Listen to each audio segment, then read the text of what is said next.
उडणारे पक्षी. चिमणी. ही चिमणी आहे.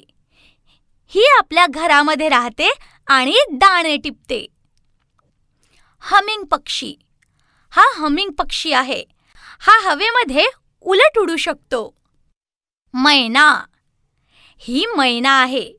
मैना आपल्या घराच्या अवतीभोवती राहते. ही लहान किडे खाते.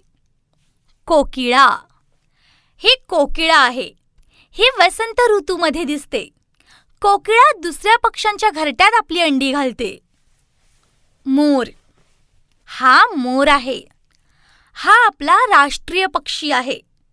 हा दिसायला खूपच सुंदर आहे. वर्षा ऋतूत मोर नृत्य करतात. पोपट. हा पोपट आहे. हा बहुधा हिरव्या रंगांचा आढळतो. याला माणसांसारखे बोलणे शिकवले जाते. सारस.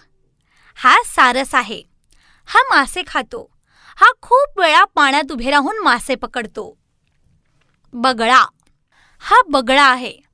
हा नदी किंवा तलावातील मासे किंवा बेडूक पकडून खातो. याची चोच टोकदार असते. सुतार पक्षी. हा सुतार पक्षी आहे. याची चोच टोकदार आणि मजबूत असते. हे झाडाच्या खोडात भोक पाडून किडे खातात. धनेश. हा धनेश पक्षी आहे. हा एक मोठा पक्षी आहे. जंगलात राहणारा हा पक्षी फळे खाऊन आपले पोट भरतो. ससाणा. हा ससाणा आहे. हा कबूतर सारख्या इतर लहान पक्ष्यांची शिकार करतो. गिधाड. हे गिधाड आहे. हे मेलेल्या प्राण्यांचे मांस खातात.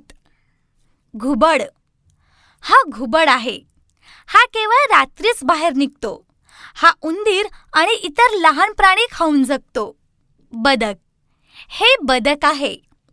हा तलावात राहतो आणि मासे किंवा बेडूक पकडून खातो. माळढोक. हा माळढोक आहे. हा तलावाच्या आसपास राहतो. त्याची चोच लांब असते आणि त्याला एक पिशवीही असते. हा मासे खातो.